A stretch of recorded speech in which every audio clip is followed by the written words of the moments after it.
Candace Owens isn't doing a rebrand. She's always been on the fringe. This has been her entire existence. And I don't know what I'm gonna do when she's on maternity leave. Like, what am I gonna watch?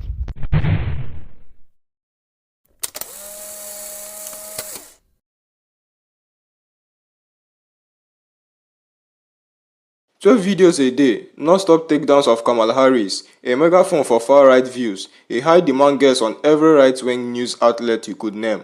But now, Candace Owens is walking away from Trump, preaching Christian values and hyper-focusing on Gaza. So the question is, what changed?" What's up everyone, welcome back to the channel. Today we are diving into the firestorm that is Candace Owens. The internet is lit up right now, reacting to her sudden moral split from Donald Trump, her intense focus on Gaza, and the question that has everyone talking. Is this a rebrand, or is she just smart at the GOP toast herself? People are calling her out, saying the grift is drying up. No more viral Kamala bashing content, no political seats, no party backing. Not even her white husband could secure a spot in white conservative circles, according to the critics. And let's be real, the internet is not forgetting. They are pulling receipts from her comment on Black Lives Matter to her infamous White Lives Matter shirt with Kanye, to saying black students hasn't equipped for college. People are wondering why the sudden change of heart. Is it about values or vengeance? And if that wasn't enough, some are saying her obsession with Gaza is starting to look more like a grudge match than journalism. Others are questioning her silence on Russia and Ukraine. What is really driving Candace now? Fate, or fallout from the Daily Wire? Is Candace Owens scrabbling under the weight of her own contradiction, or is she finally waking up? Stay tuned as we break down the timeline, the reactions, and what this all means moving forward. Don't forget to like, subscribe, and drop your thoughts in the comments. Is this Candace reckoning or just her next hustle? Let's talk about it. Candace Owens. I guess now that there's no longer a market for 12 videos a day bashing Kamala Harris, and that revenue done dried up from those 12 videos a day you were producing, all dedicated to bashing Kamala Harris. I guess since that well has ran dry, and all your tap dancing and Samboing and Uncle Tom into Trump and the white supremacist group didn't pay off either, because you got no position, no seat in administration, not even in the party, and not even your proximity to whiteness with your white husband secured you a place in white supremacist America. So now that they're through with you, now all of a sudden you no longer support Trump. And it's your Christian values that make you two part ways. What has Donald Trump done now that he wasn't doing since he came down those escalators, that made you no longer see him as a Christian and therefore can no longer support him? Girl, stop. You made a living, a good probably 7-figure living, off trashing, demeaning, and demoralizing your fellow black people. You did that. You made a nice living off putting down black people, off going on white ring TV shows and saying that there was no racism in America, that there was no police brutality against the black people. You and Kanye even came out with those White Lives Matter shirts, remember? During the George Floyd movement, Black Lives Matter, when we all sit up and watch this man lose his life to a white racist cop, and we said enough was enough, Black Lives Matter. No one said white people's lives never mattered, but white people's lives were not being snuffed out at the rate that black people's lives were by the police. That was the point of the Black Lives Matter. Did you forget that? Did you also forget the time you got up and said that we didn't deserve those program or those bills and those laws set into place to guarantee us seats in these colleges? Did you not forget the time you sit up there and said we would get those positions and then flunk out because we didn't have the academic ability to handle, to be able to make it through college? That's what you said. You said that, you let it be known that the only thing that was holding black people down was black people. You had disdain for impoverished black people. You even went so much as to say with your full chest, you didn't even want to be a part of the black community. When they were asking you, ain't you afraid you're not gonna get invited to the cookouts? You said, or you were gonna be rejected by your black culture. You said you didn't even want to be a part of the black culture. Remember that? Remember that. This is when you were all in yourself. You were so deeply embedded in the white ring, and you was making the rounds on all those all those right wing TV news, TV cast, Fox, Newsmax, One Nation, all that stuff, that all dedicated to racist white people. You stayed on those newscast shows. You stayed on there. And what did you stay on there doing? Why were you such a hot commodity on that circuit? Why did you make every TV show, every newscast, every Sean Hannity, Tucker Carlson, what's that chick name? Laura Ingraham. You were on all of them shows. You stayed on their shows. And you know why you were such a hot commodity? Because you were trashing black people every time you went on there. And they needed that to come out of a black person's mouth. And you were more than willing to supply them that. And even after all that sellout, you didn't land one position. Not one position in this Republican Party or in Trump's administration. All that choke out you did of your own people. You didn't understand nothing about black people. You didn't identify with anything black people were going through. We were talking nonsense. We were talking fantasy. It wasn't happening. You were black. It didn't happen to you. So you discarded everybody else's experience. Only thing is, you knew you were discarding it. You knew the shit you was spouting was false. You didn't care. They were paying you handsomely. Why didn't you just save your money up for a rainy day? Then you marry into money. So I know it's not a money issue that you're trying to jump off Trump bandwagon and then bring your ass back over here. We know you set, right? Oh, they paid you nicely to be the Candace Owens is so hyper-focused on the Gaza-Israel thing, it's making her look biased. Because aren't there babies in Russia and Ukraine losing their lives too? Aren't there babies in Israel who've lost their lives October 7th? Do you know what happened to those babies, Candace? Have you watched the videos?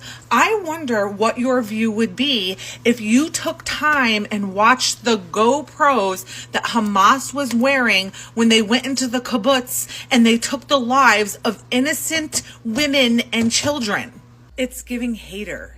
It's giving whatever happened between you and Ben Shapiro. It's clouding your judgment.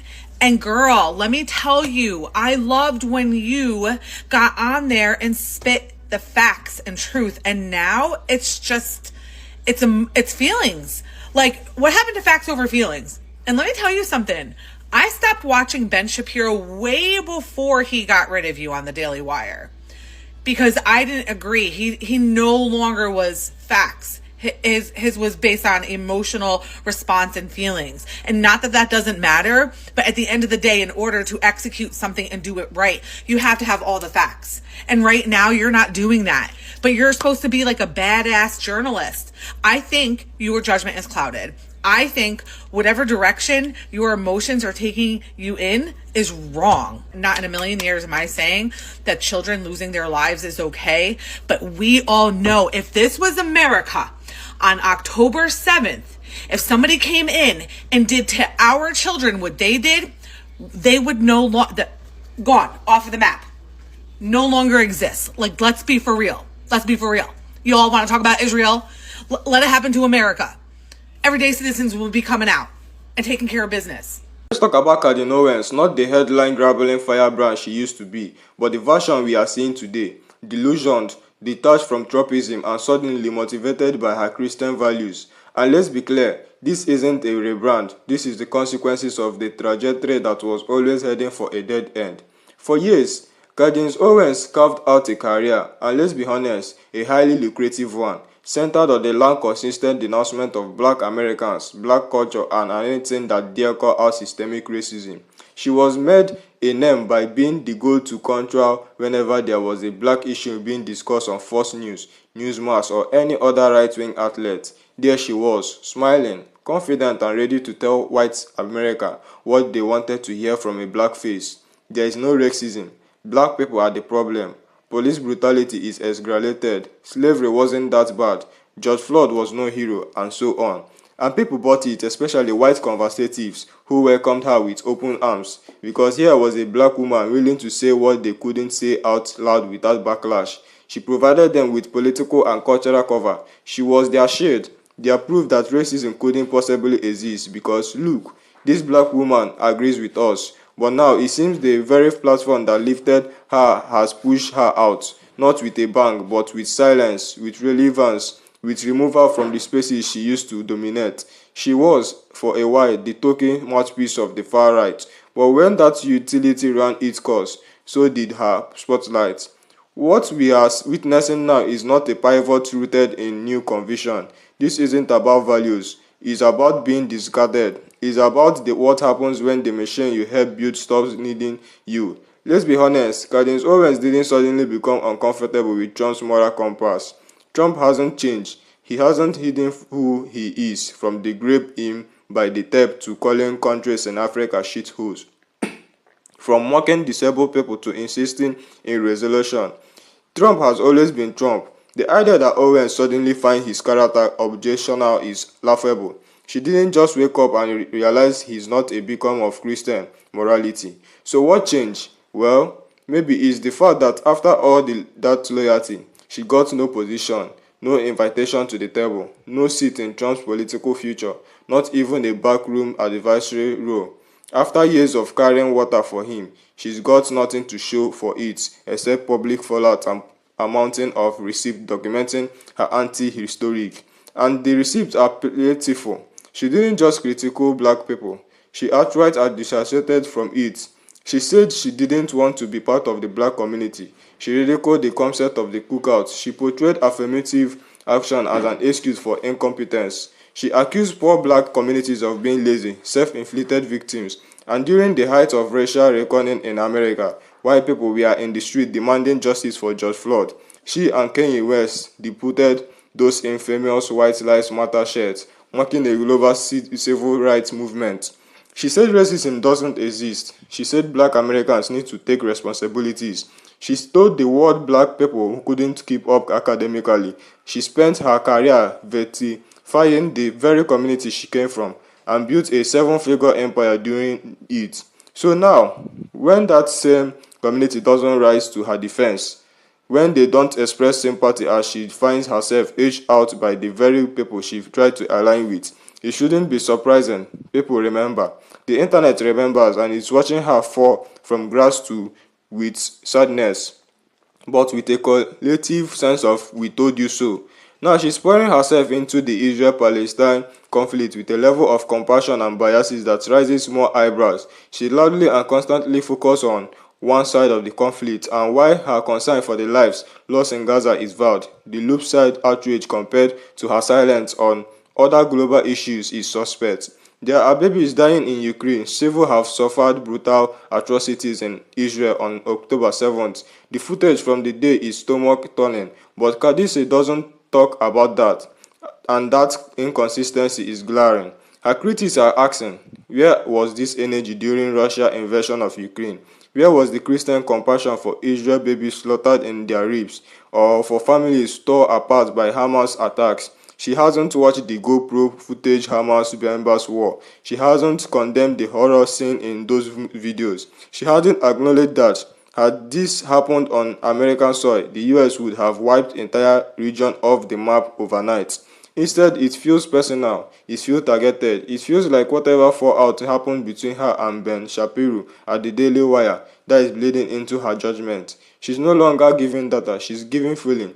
And not that emotion has no place in commentary, but this shift is dramatic for someone whose entire brand used to be fat over feelings. In truth, Candace was always a fragile figure, not a policy maker, not a serious journalist, but a pundit who thrives in controversy. She was never interested in nuisance. She's not interested in it now. She just has fewer people listening. That is why her content has taken on a more desperate erratic tune. The Daily Wire breakup strip have of her platform, and now we are watching her try to find a new base, one that might embrace her if she criticizes Israel enough, even if that means alienating former allies. But let's not romanticize the fact and the past. Let's not pretend Candace Owens was ever a truth teller. Her rise was built on selling out her own people for applause from white conservatives. Her downfall is simply a byproduct of the same machine that once cheered her on, realizing she is no longer useful.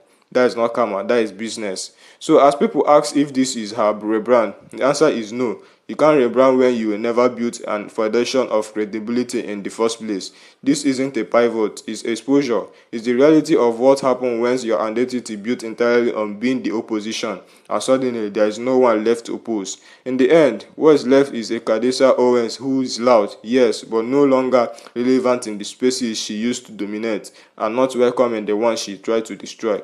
Thanks for watching. Be sure to like, comment, and subscribe. Let me know your thoughts below. Is this Candace Owens reckoning or just the start of another grift? See you in the next one.